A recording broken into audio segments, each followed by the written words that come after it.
పేరు పేరున ఈరోజు అచ్చంపేట గడ్డ మీద జరుగుతున్న ఈ జనగర్జనకి వేలాదిగా జై తెలంగాణ వేలాదిగా విచ్చేసిన మా అన్నదమ్ముళ్ళు ఆడబిడ్డలందరికీ పేరు పేరున ముందుగా హృదయపూర్వకంగా శిరస్సు వంచి మీ అందరికీ స్వాగతం సుస్వాగతం తెలియజేస్తా ఉన్నా. గౌరవనీయులు వేదిక పైన ఉన్న పెద్దలు, నాగర్ కర్నూల్ మాజీ శాసనసభ్యులు, ఈరోజు అచ్చంపేటలో ఈ కార్యక్రమ ఏర్పాట్లో కీలక పాత్ర పోషించి ఇప్పుడే మీ ముందు స్ఫూర్తిదాయకంగా మాట్లాడిన గౌరవనీయులు సోదరులు శ్రీ మర్రి జనార్దన్ రెడ్డి గారికి, గౌరవనీయులు పెద్దలు మాజీ మంత్రివర్యులు శ్రీ సింగిరెడ్డి నిరంజన్ రెడ్డి గారు, గౌరవనీయులు పెద్దలు మాజీ మంత్రివర్యులు శ్రీ శ్రీనివాస్ గౌడ్ గారు, గౌరవనీయులు మరొక మాజీ మంత్రివర్యులు పెద్దలు డాక్టర్ లక్ష్మారెడ్డి గారు, గౌరవనీయులు పెద్దలు మొన్ననే నాగర్ కర్నూల్ పార్లమెంట్ నుంచి పోటీ చేసి మీ అందరి అభిమానాన్ని పెద్ద ఎత్తున సంపాదించుకున్న గౌరవనీయులు డాక్టర్ ఆర్ఎస్ ప్రవీణ్ కుమార్ గారు, గౌరవనీయులు పెద్దలు అచ్చంపేట నియోజకవర్గంలో ఏనాడో మరి ఒక సీనియర్ రాజకీయ నాయకుడిగా, రాష్ట్ర స్థాయి నాయకుడిగా ఎప్పుడో రావాల్సిన అన్న మనోహర్ అన్న గారు, అట్లాగే వేదికపై ఆసీనులైన గౌరవనీయులైన మా సహచర శాసన మండలి సభ్యులు చల్లా వెంకటరామరెడ్డి గారు, గౌరవనీయులు అలంపూర్ ఎమ్మెల్యే సోదరుడు విజయుడు గారు, గౌరవ మాజీ శాసనసభ్యులు కొల్లాపూర్ సోదరుడు బీరం హర్షవర్ధన్ రెడ్డి గారు, కల్వకుర్తి మాజీ శాసనసభ్యులు గౌరవనీయులు శ్రీ జైపాల్ యాదవ్ గారు, గౌరవనీయులు పెద్దలు మరి వేదికపై ఆసీనులైన మా ఎమ్మెల్సీ సోదరుడు నవీన్ కుమార్ రెడ్డి గారు, గౌరవ మాజీ ఎమ్మెల్యే గారు, నిన్ననే ముఖ్యమంత్రి సొంత నియోజకవర్గమైన కొడంగల్ మాజీ శాసనసభ్యుడు మళ్లీ తిరిగి కాబోయే శాసనసభ్యుడు సోదరుడు శ్రీ పట్నం నరేందర్ రెడ్డి గారు, వేదికపై ఆసీనులైన మా సోదరిమణులైన కార్పొరేషన్ చైర్మన్లు సోదరి శ్రీమతి రజనీ సాయి చంద్ గారు, అట్లాగే వేదికపై ఆసీనులైన ఇమ్తియాజ్ ఇషాక్ గారు, అట్లాగే మా సోదరుడు ఆంజనేయ గౌడ్ గారు, ఇంకా గెల్లు శ్రీనివాస్ యాదవ్ గారు, వాల్యా నాయక్ గారు, అట్లాగే మన బైకాని శ్రీనివాస్ యాదవ్ గారు, ఇంకా పేరు పేరున మా వెంకటేష్ గారు, తలకొండపల్లి మాజీ జెడ్పీటీసీ ఉప్పల వెంకటేష్ గారు, ఆలా వెంకటేశ్వర రెడ్డి గారు, దేవరకద్ర మాజీ శాసనసభ్యులు, అందరి నేను ఎవరెవరు పేర్లు చెప్పలేదో దయచేసి ఏమనుకోకండి. మా మాజీ మున్సిపల్ చైర్మన్ మా సోదరుడు ఉద్యమ బిడ్డ నరసింహ గౌడ్ అన్న గారు, అదే విధంగా వేదిక పైన ఉన్న మా అందరూ అన్నలకు తమ్ముళ్లకు పేరు పేరున వేదిక ముందున్న పత్రికా మిత్రులకు అందరికీ నమస్కారం. జర్రనికి దండం పెడతా ఆగురాయ్య పూలదలకు ప్లీజ్. నాకు తెలిసి ఇది పూల పండుగ బతుకమ్మ, కానీ కొద్దిసేపు ఆగు. ఇక్కడికి వస్తుంటే సోదరులు శ్రీనివాస్ గౌడ్ గారు, లక్ష్మారెడ్డి గారు, వెంకటేశ్వర రెడ్డి గారు మేమంతా కలిసి వచ్చినాం.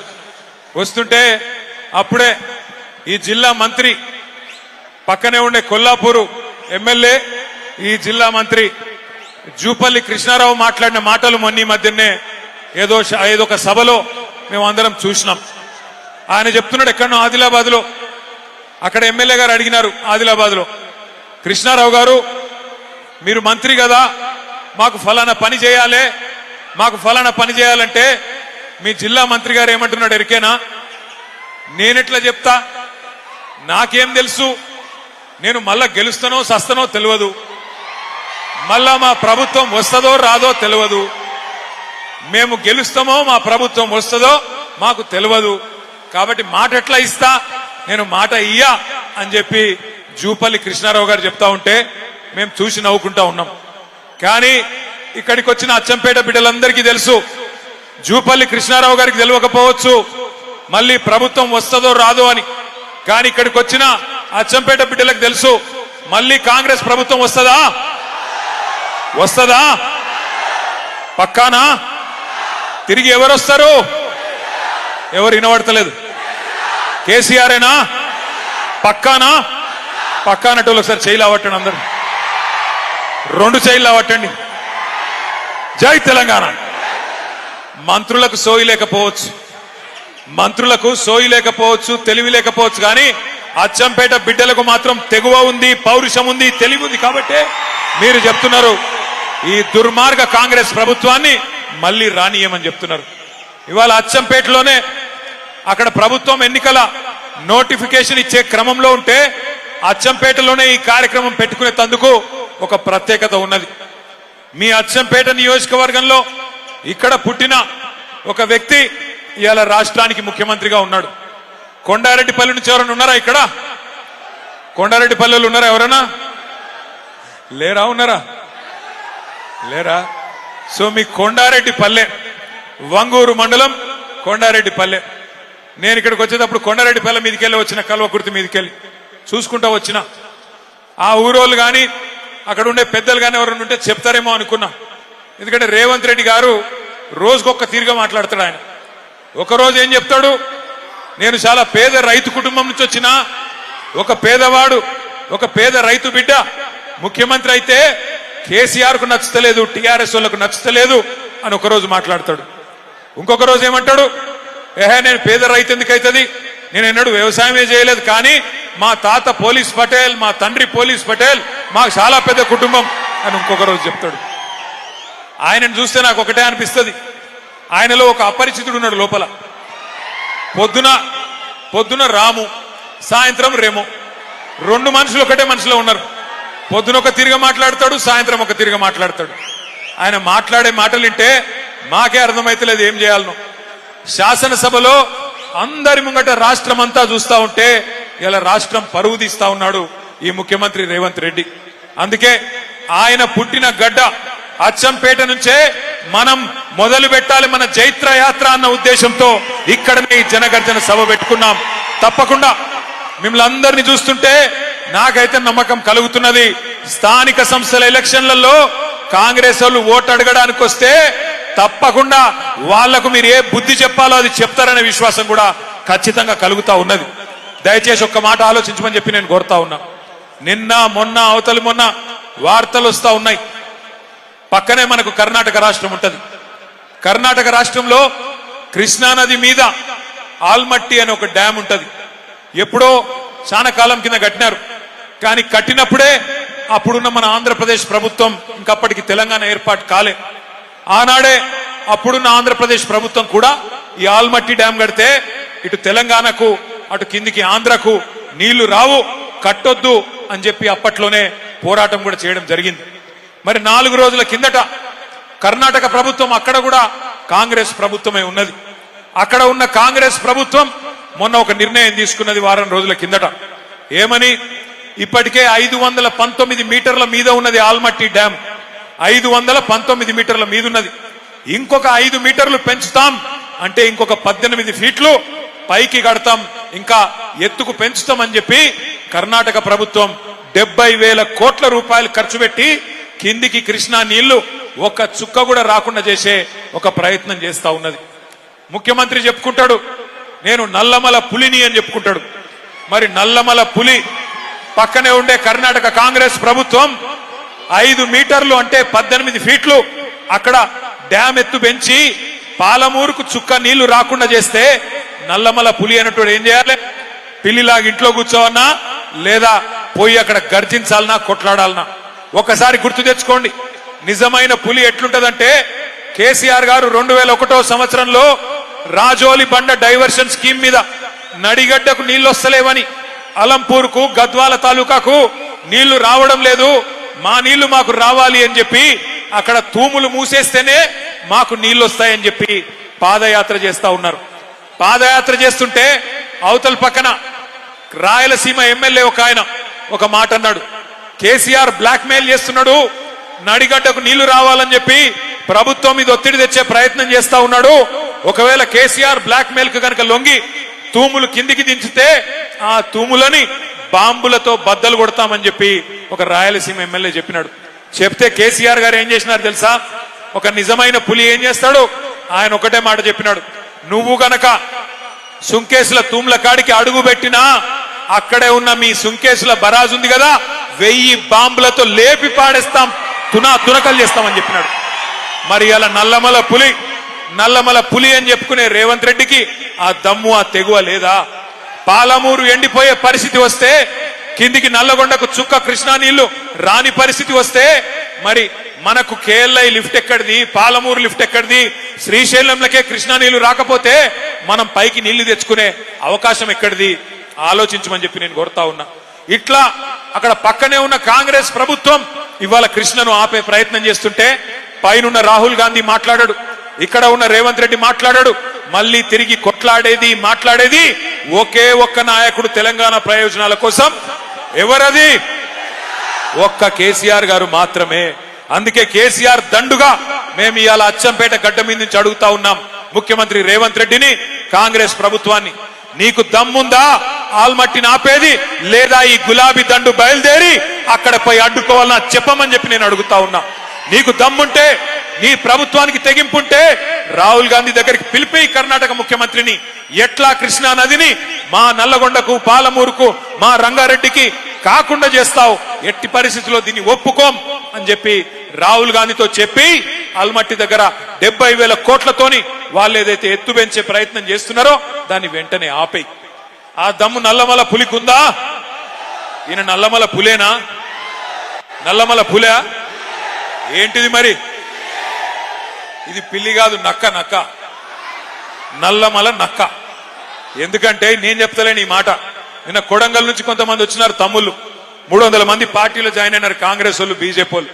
వాళ్ళు చెప్తున్నారు, అన్నా ఈ నక్క అచ్చంపేటకి వెళ్ళి పారిపోయి మా కొడంగల్కి వచ్చింది, ఈసారి తరిమి కొడితే మరి కల్వకుర్తి పోతుందో అచ్చంపేట పోతుందో వాళ్ళకు కూడా చెప్పురా అని చెప్పినారు. ఎందుకు నక్క అంటున్నా అంటే ఉత్తగానే కాదు. ఎలక్షన్ల ముందు ఏం చెప్పినాడు ఇదే రేవంత్ రెడ్డి? రైతులందరికీ చెప్పినాడు ఏమని? కేసీఆర్ రైతు రుణమాఫీ చేసిండు, కానీ నాకు ఓటేస్తే మళ్ళొక్కసారి 2 లక్షల రుణమాఫీ చేస్తా, ఎంబడే సంతకం పెడతా, డిసెంబర్ 9 నేను వస్తున్నా, ఎంబడే పెడతా, మీరు ఉరుకురికి తెచ్చుకోండి అన్నాడు. జరిగిందా రుణమాఫీ? అయిందా కాలేదా? చారాన అయ్యింది, బారాన కాలే. చారాన అయ్యింది, బారాన కాలే. ఇంకేం చెప్పిండు? ఇంకా 6 గ్యారంటీలు అన్నాడు. 6 గ్యారంటీలు. ఇది రాహుల్ గాంధీ గ్యారంటీ, రేవంత్ రెడ్డి గ్యారంటీ, బట్టి విక్రమార్క గ్యారంటీ అని చెప్పి ఎన్ని కథలు చెప్పిండో ఒక్కసారి గుర్తు తెచ్చుకోండి. నేను మొన్న సూర్యాపేట పోయినా, అక్కడ సోదరుడు పెళ్ళైంది మన కార్యకర్తది. అక్కడ పోయే వరకు ఆ సోదరుడు వాళ్ళ అమ్మగారిని పిలిచిండు, ఇంట్లోకి వెళ్ళి పిలిచి, అన్న మా అమ్మగారు అని పరిచయం చేశా. అమ్మ బాగున్నారా అన్న. బాగానే ఉన్న బిడ్డ అన్నది. అన్నాక మరి మీరు కొత్త కోడల్ని బాగా చూసుకుంటున్నావా అన్న. ఆ అమ్మాయి ఏమన్నదంటే, ఏం కోడలు బిడ్డ అని మాట్లాడింది. నేను పరేషాన్ అయినా. ఇట్లాంటుంది, నిన్నగాక మొన్న పెళ్ళయింది, అప్పుడే కోడల మీద ముక్కిరిసినట్టు మాట్లాడుతున్నది, ఏమైంది తల్లికి అనుకున్నా. ఏమైందమ్మా అన్న. ఏమో బిడ్డ, కొత్త కోడలు వస్తే 2,500 వస్తాయి అనుకున్న నెలకి, ఏమొచ్చినా ఏం రాలేదు అన్నది. ఆ కోడల పిల్ల కూడా చాలా గడుసు తిన్నది. ఆమె బయట కురికొచ్చింది, అత్తమ్మ నీకు కూడా 4,000 పెన్షన్ వస్తుంది అనుకున్నా, నీకేమన్నా వచ్చిందా అని ఆమె కూడా అన్నది. అంటే ఈ రేవంత్ రెడ్డి చేయబట్టి ఏమైంది అంటే, ఎలక్షన్లు అప్పుడు పొంకనాలు కొట్టిండు కదా, పొంకనాల పోతిరెడ్డి ఏమన్నాడు ఆ రోజు? అత్తకు 4,000, కోడలకు 2,500 వచ్చినాయా ఎక్కడన్నా? ఆఖరి కొండారెడ్డి పల్లిలను వచ్చినాయా? ఎవలకు లేవు. అత్తకు 4,000 రాలేదు. ముసలాయనకు గుడిస్తా అన్నాడు. ముసలమ్మకే కాదు, ముసలాయనకు గుడిస్తా. కేసీఆర్ ఇంట్లో ఒకరికి ఇస్తున్నాడు, నేను 2కి ఇస్తా అన్నాడు. ముసలాయనకు లేదు, ముసలమ్మకు లేదు. గవే 2,000, గవే కేసీఆర్ పెంచిన 2,000. ఆ 2,000 కూడా 2 సార్లు ఎగ్గొట్టిండు. ఆ 2,000 పెన్షన్ కూడా 2 నెలలు ఎగ్గొట్టిండు రేవంత్ రెడ్డి. అట్లాగే కోడలి పిల్లలకు చెప్పినాడు, మహాలక్ష్మి పథకం కింద మీరు 18 ఏళ్లు నిండిన ఆడబిడ్డలందరికీ డిసెంబర్ నెల నుంచే 100 రోజులు నిండంగానే నెలకు 2,500 మీకు ఇచ్చేస్తా అని చెప్పినాడు. అందుకే ఇవాళ మేము ఒక పని చేసినాం. ఏం చేసినామంటే, వీళ్ళు కాంగ్రెస్ వాళ్ళు ఎలక్షన్లకు ముందు గ్యారంటీ కార్డులు మంచిని యాదికుందా, ఇది మా గ్యారంటీ అని. అందుకే ఇవాళ అచ్చంపేటలో మీ అందరికీ నేను కాంగ్రెస్ ఓలోలకు ఎంతెంత బాకీ పడ్డదో కాంగ్రెస్ బాకీ కార్డు ఇంటింటికి పంచబోతా ఉన్నాం. ఎవలోలకు ఎంతెంత బాకీ పడ్డది కాంగ్రెస్ అంటే, ఆడపిల్లల విషయమే తీసుకుంటే, మహాలక్ష్మి పథకం విషయమే తీసుకుంటే, ఒక్కొక్క ఆడబిడ్డకు 22 నెలలకు గాను నెలకు 2,500 చొప్పున 55,000 రూపాయలు కాంగ్రెస్ పార్టీ బాకీ ఉన్నది. రైతు బంధు గుర్తున్నదా? టింగు టింగుమని పడుతున్న కేసీఆర్ గారు ఉన్నప్పుడు పడుతుందా? ఇప్పుడు అది కూడా ఆ కేసీఆర్ ఉన్నప్పుడేమో నాట్లప్పుడు పడుతుండే, రేవంత్ రెడ్డి వచ్చినాక ఓట్లప్పుడు మాత్రమే పడుతుంది, తర్వాత మళ్ళా రాదు. పార్లమెంట్ అప్పుడు పడ్డది, మళ్ళా పంచాయతీ ఎలక్షన్ ఉన్నాయేమో అని మొన్న కొంతమందికి వేసినాడు. అది కూడా ఏం చేసినాడు, కేసీఆర్ 10,000 వేస్తే నేను 15,000 ఇస్తా అన్నాడు. అందుకే ఇక్కడ ఒక్కొక్క రైతుకు ఎంత బాకీ ఉన్నాడో ఇక్కడ రాసి పెట్టినాం. ఎంత బాకీ ఉన్నాడు రేవంత్ రెడ్డి అంటే, ఒక్కొక్క రైతుకు ఏదైతే 15,000 ఇస్తా అని చెప్పి మొన్న 12,000 ఇచ్చిండో, ఒక్కొక్క రైతుకు ఎకరానికి ఈ ఒక్క పంటకే 3,000 బాకీ ఉన్నాడు. పోయిన 2 పంటలకు 5,000 చొప్పున బాకీ పడ్డాడు. అట్లాగే మీరు రేవంత్ రెడ్డి ప్రభుత్వం రాకముందు పెద్ద పెద్ద మాటలు చెప్పినాడు. కేసీఆర్ ప్రభుత్వం ఒక ఆడపిల్ల పెళ్లి చేసుకుంటే 1,00,000 రూపాయలు ఇస్తున్నది, మరి నేను 1,00,000 రూపాయలు కాదు దాని మీదికెళ్లి తులం బంగారం ఇస్తా అన్నాడు.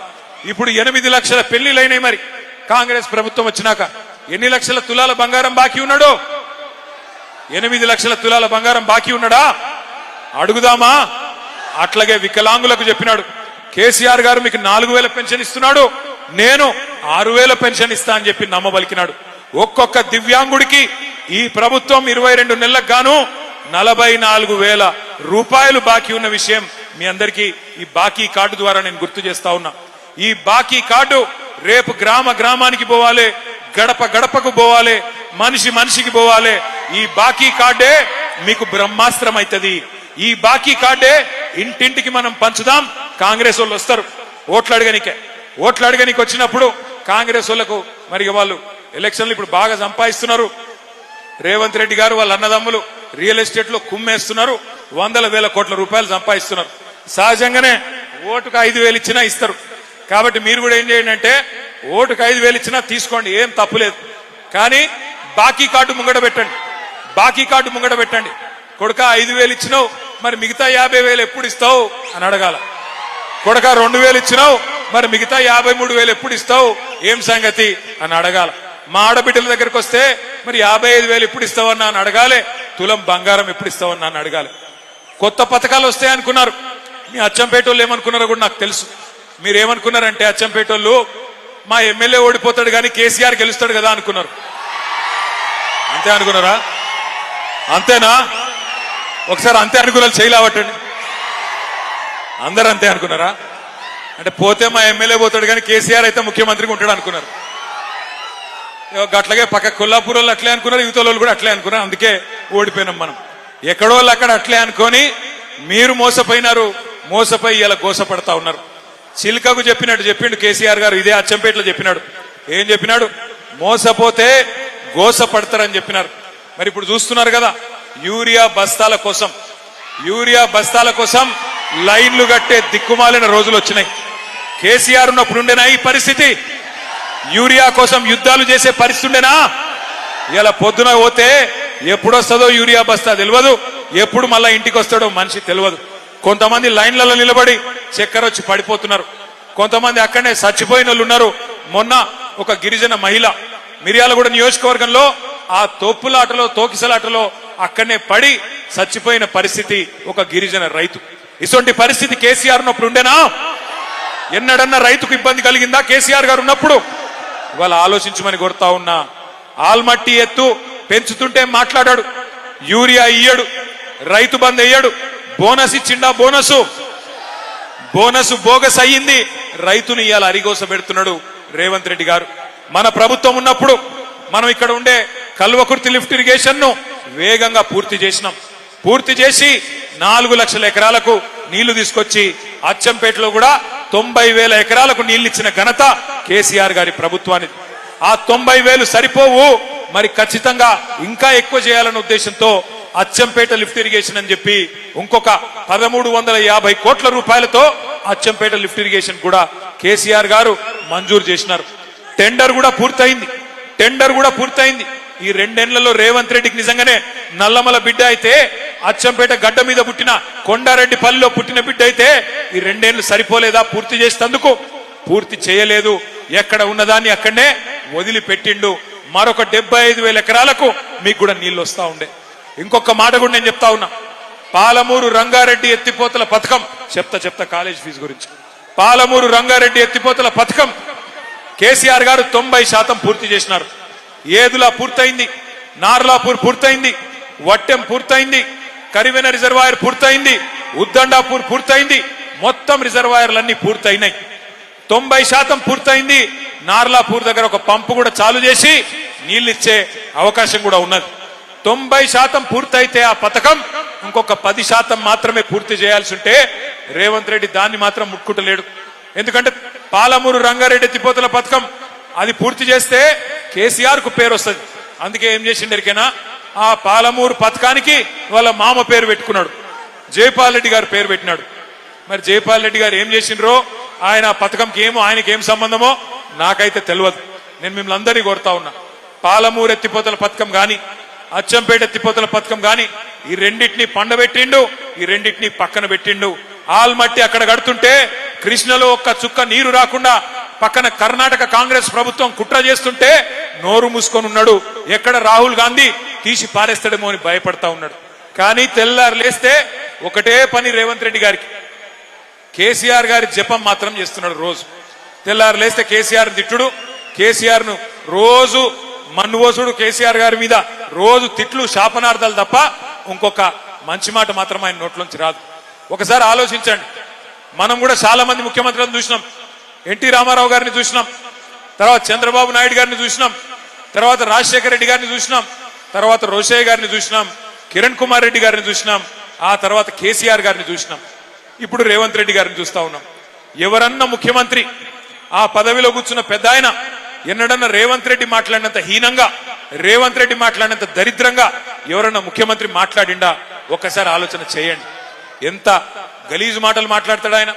నీ గుడ్లు వీకి గోటీలు ఆడతా అంటాడు, నీ మెడల పేగులు తీసుకొని నీ పేగులు తీసుకొని మెడలు వేసుకుంటా అంటాడు. పేగులు తీసుకునేది బోటి కొట్టాడు ఆయన, నాకు అర్థం కాదు. పేగులు తీసి మెడలు వేసుకుంటా, ఇటువంటి మాటలు. ఇంకా గలీజ్ ఏంటంటే, ఇప్పుడు ఇక్కడ అచ్చంపేట జనగర్జనలో ఒక 15-20 వేల మంది ఉన్నారు. మీరు ఇక్కడ ఎవరన్నొక్కలు అప్పు లేని వాళ్ళు ఎవరు ఉన్నారా? బాకీ లేని వాళ్ళు ఎవరు ఉన్నారా?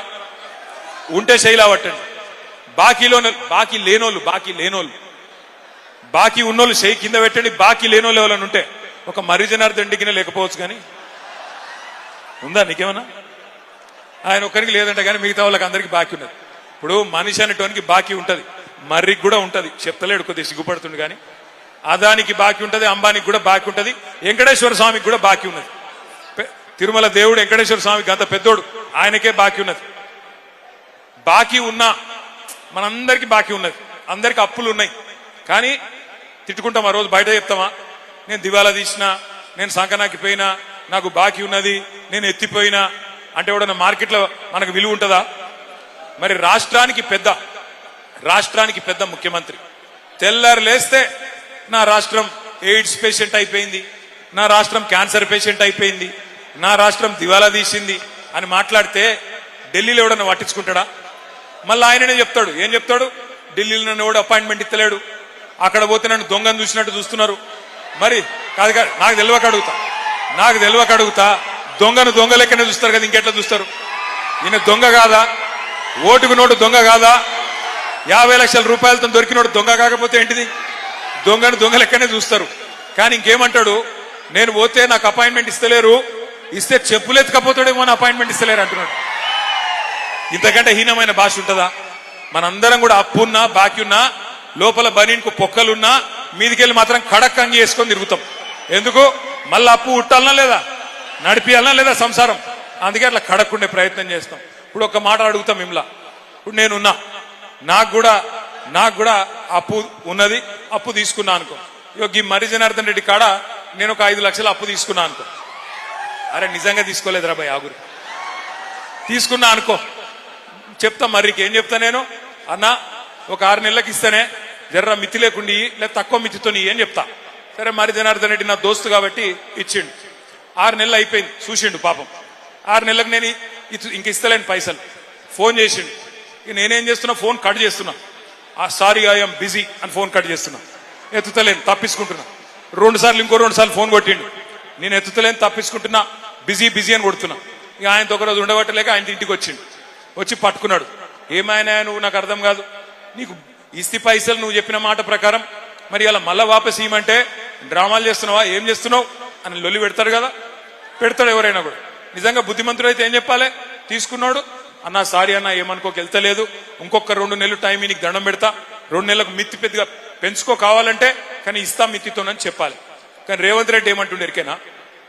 ఉద్యోగులు అడుగుతున్నారు, మాకు చెప్పినావు కదా డిఏలు ఇస్తా అని, పిఆర్సీ ఇస్తా అని చెప్పినావు, 6 గ్యారంటీలు ఇస్తా అని చెప్పినావు, తులం బంగారం ఇస్తా అని చెప్పినావు, నెలకు 2,500 ఇస్తా అని చెప్పినావు, ముసలోళ్ళకు 4,000 అని చెప్తివి, రైతులకు 15,000 అంటివి, రైతు కూలీలకు 12,000 అంటివి, ఆటో వాళ్లకు 12,000 అంటివి.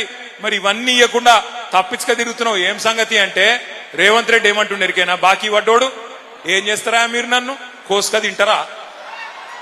ఆయన అన్నాడు కోసుక తింటారా అని అడుగుతున్నాడు.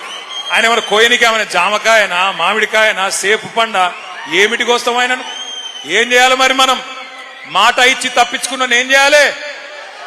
ఎలక్షన్లలో బొంద పెట్టాలనా లేదా? పెడదామా అచ్చంపేటలో? పక్కానా? మాట ఇచ్చి మాట తప్పినోన్ని అచ్చంపేట గడ్డ మీదనే ఎక్కడైతే ఆ మనిషి పుట్టిండో అక్కడనే రాజకీయంగా బొంద పెట్టాలి. ఖచ్చితంగా మోసం చేసిన వాడిని మనం కూడా మోసంతోనే జయించాలి. మోసంతో జయించాలని ఎందుకంటున్నా అంటే, ఇప్పుడు కాంగ్రెస్ వాళ్ళ కాడ పైసలు బాగున్నాయి, రేపు జెడ్పీటీసీ ఎలక్షన్లు వస్తున్నాయి, రాగానే ఏం చేస్తారు? ఇంటికి వస్తారు, మీకు చేతిలో 5,000 పెడతారు, అమ్మా నువ్వు నాకే ఓటేయాలి అంటారు. మీరు సరే బిడ్డ అంటారు. మీరు అన్నంకేం చేస్తారు? వాళ్ళు ప్రమాణం చేయి ప్రమాణం చేయి అని చేయి జాపమంటారు. చేయి జాపాలి. చేయి జాపి ఏమనుకోవాలి తెలుసా? మనుషుల కళ్ళు మూసుకొని తుప్పాలు తుప్పాలు తుప్పాలు తుప్పాలు తుప్పాలు అనుకోవాలి. అప్పుడు బయటికి ఏం ప్రమాణం వేసినా ఏం కాదు, ఏం డేంజర్ లేదు. అర్థమైందా? లోపల మనుషుల తుప్పాలు తుప్పాలు అనుకోవాలి, వాళ్ళు ఇచ్చిన పైసలు తీసుకోవాలి, జేబులో పెట్టుకోవాలి, మీదికెళ్ళి అడగాలి, ఏమా బిడ్డ 5,000 ఇచ్చినావు, మిగతా 50,000 ఎప్పుడు ఇస్తావు కొడుక, రేవంత్ రెడ్డికి జరా చెప్పు పో అని చెప్పి ఇలగొట్టాలి. ఓటు ఎక్కడేయాలి? ఓటు ఏ గుర్తు వినబడతలేదు? ఏ గుర్తు? కారేనా? కేసీఆర్ మళ్ళా రావాలనా? పక్కానా? పక్కా అయితే నేను మిమ్మల్ని కోరేది ఒకటి, అచ్చంపేటలో ఎవరో ఉన్నారు ఎవరో పోయినరని బాధపడే అవసరం లేదు. గింతమంది మీరుండంగా గులాబీ దండుకొచ్చిన భయమేమి లేదు, ఇబ్బంది ఏం లేదు. మంచి నాయకుణ్ణి మీ అభిప్రాయం మేరకు, మీ అందరి ఆలోచన మేరకు కేసీఆర్ గారు మళ్ళా అచ్చంపేటకు పంపిస్తారు. తప్పకుండా కేసీఆర్ గారు ఎవరికి బొట్టు పెట్టి తమ్ముడు ఈయన నా అభ్యర్థి అంటే ఆయనకు కాదు మీరు వేసే ఓటు కేసీఆర్ గారికి. కాబట్టి మళ్ళీ కేసీఆర్ గారు రావాలి అంటే అచ్చంపేట మీద గులాబీ జెండా ఎగిరేయాలని చెప్పి నేను కోరుతా ఉన్నా. ముగించే ముందు నేను మిమ్మల్ని అందరినీ దయచేసి ఒక్క విషయం ఆలోచించమని కోరుతా ఉన్నా. ఇవాళ ఇటు కాంగ్రెస్ గాని అటు కేంద్రంలో ఉన్న బీజేపీ గాని ఈ 11-12 ఏళ్లుగా సతాయించుకుంటూ వస్తా ఉన్నాయి. ఒక్కటంటే ఒక్క నవోదయ పాఠశాల కొత్త జిల్లాలు ఏర్పాటు చేసుకున్న నగర్ కర్నూల్లో మనకు బీజేపీ ఇయ్యలే, ఒక్క విద్యా సంస్థ ఇయ్యలే, ఒక్క గుడికి పైసలు ఇయ్యలే, ఒక్క బడికి పైసలు ఇయ్యలే. బీజేపీ కాంగ్రెస్ దొందే. ఇద్దరు కలిసే ఇయ్యాల తెలంగాణను బొందబెట్టే ప్రయత్నం చేస్తా ఉన్నారు.